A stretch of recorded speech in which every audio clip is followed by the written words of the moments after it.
ছানা পনির ছাড়াই সামান্য মুড়ি দিয়ে একেবারে দোকানের মতো পারফেক্ট গোলাপ জামুন খুব সহজে এইভাবে নিজেই বাড়িতে বানিয়ে নিন।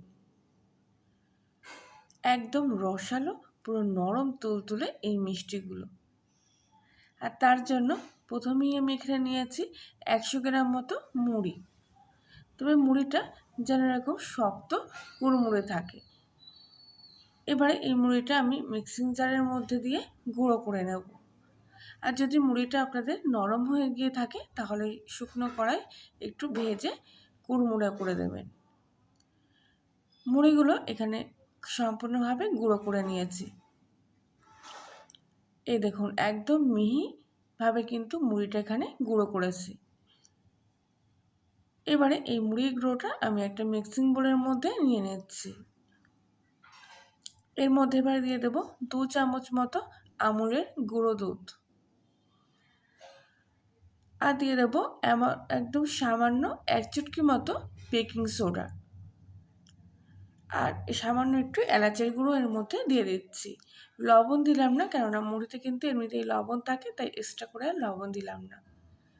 সব কিছু শুকনো উপকরণগুলো খুব ভালো করে একসাথে এখানে মিশিয়ে নিচ্ছি। এবার এখানে আমি 1 কাপ মতো দুধ নিয়ে নিয়েছি। দুধটা আগে থেকেই জাল দিয়ে রাখা ছিল, সেজন্য দুধের টেম্পারেচারটা একেবারে নর্মাল। এবার খুব ভালো করে সব কিছু একসাথে এখানে মেখে নেব। সামান্য সামান্য দুধ আবারও অল্প অল্প করে এর মধ্যে দিয়ে দিচ্ছি। যেহেতু মুড়ি দিয়ে মিষ্টিটা বানাচ্ছি, সেই জন্য একটু আমুলের গুঁড়ো দুধ কিন্তু দিতেই হবে, নইলে মিষ্টির মধ্যে যে বাঁধনটা আছে সেটা কিন্তু থাকবে না।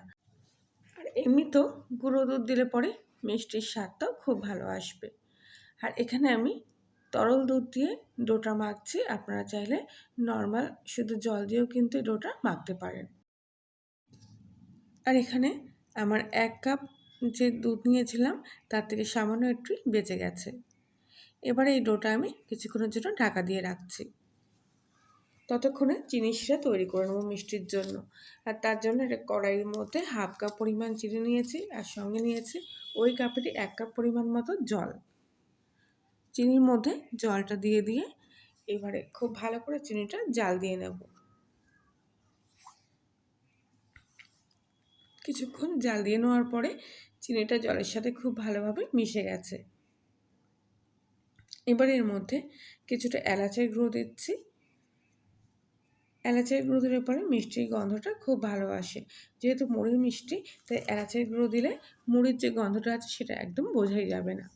কিছুটা কেশরের মধ্যে দিয়ে দিচ্ছি। কেশরের গন্ধ এবং কালারটা মিষ্টির মধ্যে খুব ভালো আসবে। খুব ভালো করে এবারে আমি চিনি শিরাটা এখানে জাল দিয়ে নিচ্ছি। তবে এই মিষ্টিগুলো বানানোর ক্ষেত্রে খুব একটা গাঢ় শিরা দরকার নেই। মোটামুটি এরকম হাতের মধ্যেখানে নিলে একটু চিটপিটে ভাব আসলে শিরাটা এখানে তৈরি হয়ে যাবে। এবারে গ্যাসটা আমি অফ করে দিয়ে চিনি শিরাটা অন্য একটা পাত্রের মধ্যে ঢেলে রাখছি।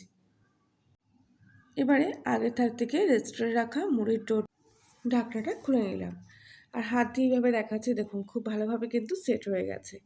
এবার সামান্য একটু ঘি হাতের মধ্যেখানে নিয়ে আবারও একবার খুব ভালো করে এই মুড়ির ডোটা মেখে নিচ্ছি। ঘিটা দিলে মিষ্টির গন্ধটাও খুব ভালো আসবে। এবারে এর থেকে সামান্য সামান্য অংশ কেটে নিয়ে এরকম করে লেচি বার করে নেব। আপনারা আপনাদের পছন্দ অনুযায়ী ছোট কিংবা এর চাইতেও বড় সাইজের মিষ্টি তৈরি করে নিতে পারেন।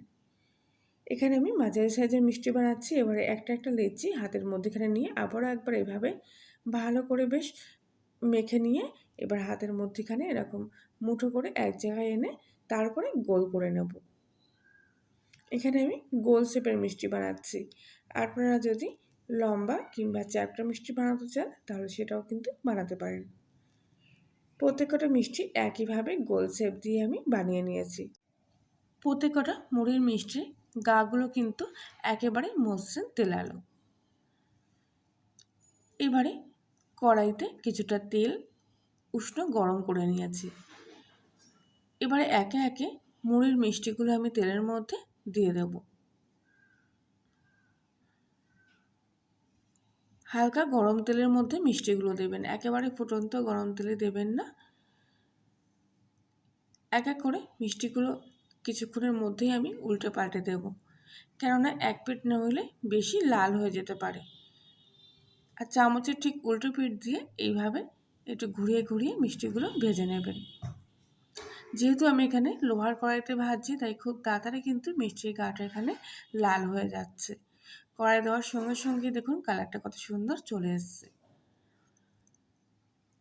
বারবার এইভাবে ঘুরিয়ে ফিরিয়ে মিষ্টিগুলো খুব সুন্দরভাবে ভেজে নেবেন। আর যখন দেখবেন মিষ্টিটা শক্ত হয়ে গেছে, একটু হালকা এরকম কালার চলে আসতে শুরু করেছে, তখন গ্যাসের ফ্লেমটা আরেকটু বাড়িয়ে দেবেন। নইলে একেবারে সিম আঁচে ভাজলে পরে মিষ্টিগুলো ভেতর থেকে শক্ত হয়ে যেতে পারে। এবারে মিষ্টিগুলো আমি তেল থেকে তুলে নিচ্ছি। আর আগে থাকতে গিয়ে চিনি শিরা করে রাখা ছিল, তার মধ্যে মিষ্টিগুলো দিয়ে দিচ্ছি। চিনি শিরাটা ঠান্ডা থাকবে আর মিষ্টিগুলোর তাপমাত্রা গরম থাকবে। উল্টে পাল্টে চিনি শিরাটার মধ্যে আমি মিষ্টিগুলো ঘুরিয়ে ফিরিয়ে দিচ্ছি। সব মিষ্টিগুলো একে একে আমি একইভাবে ভেজে চিনি শিরার মধ্যে দিয়ে দিলাম। খুব ভালো করে উল্টে পাল্টে গরম অবস্থায় চিনি শিরাটা মিষ্টির গায়ে এইভাবে মাখিয়ে নেব। সবকটা মিষ্টি চিনি শিরার মধ্যে ওইভাবে উল্টে পাল্টে দিয়ে দিয়েছি। এবারে মিষ্টিগুলো এই গরম অবস্থায় ঢাকা দিয়ে দেব আর 4 থেকে 5 ঘন্টার মতো মিষ্টিগুলো এইভাবে চিনি শিরার মধ্যে রেখে দেব। আর আপনারা যদি এই মিষ্টিগুলো রাত্রিরে করেন তাহলে সারা রাত এরকম ঢাকা দেওয়া অবস্থায় রেখে দেবেন। প্রায় 4-5 ঘন্টা পর এবার আমি ঢাকনাটা খুলে নিচ্ছি। আর দেখুন মিষ্টিগুলো দেখতে কত সুন্দর হয়েছে। চিনি শিরাও কিন্তু অনেকটা টেনে নিয়েছে মিষ্টিগুলো। প্রত্যেকটা মিষ্টি আগে থেকে কিন্তু অনেকটা ফুলেও গেছে। আর কি সুন্দর নরম হয়েছে সেটা তো আপনারা দেখলেই বুঝতে পারছেন। প্রত্যেকটা মিষ্টি দেখতে কত সুন্দর লোভনীয় হয়েছে দেখুন। এবারে এই মিষ্টিগুলোর উপর থেকে কিছুটা চিনি শিরা আমি এইভাবে দিয়ে দিচ্ছি, যাতে মিষ্টিগুলো দেখতে আরও গ্লেজি হয়। আর ওপর থেকে কিছুটা চীনা বাদাম আর পেস্তা বাদামের কুচি দিয়ে দিলাম। বাড়িতে থাকা সামান্য মুড়ি দিয়ে দেখুন কত সুন্দর একেবারে নামি দামি দোকানের মতো মিষ্টি তৈরি হয়ে গেল। আশা করছি আজকের রেসিপিটি আপনাদের কাছে ভালো লাগবে। ভালো লাগলে প্লিজ লাইক শেয়ার কমেন্ট করে জানাবেন। একটা মিষ্টি এখান থেকে আমি আপনাদেরকে ভেঙে নিয়ে দেখাচ্ছি। দেখুন ভিতরটাও কত সুন্দর নরম আর রসালো হয়েছে। আর আপনি যদি কলিনের রান্নাঘর নতুন সদস্য হয়ে থাকেন তাহলে প্লিজ চ্যানেলটি সাবস্ক্রাইব করে পাশে থাকবেন। আজকের মতো রেসিপিটি এই পর্যন্তই, আবার দেখা হচ্ছে অন্য একদিন। সবাই ভালো থাকবেন, সুস্থ থাকবেন।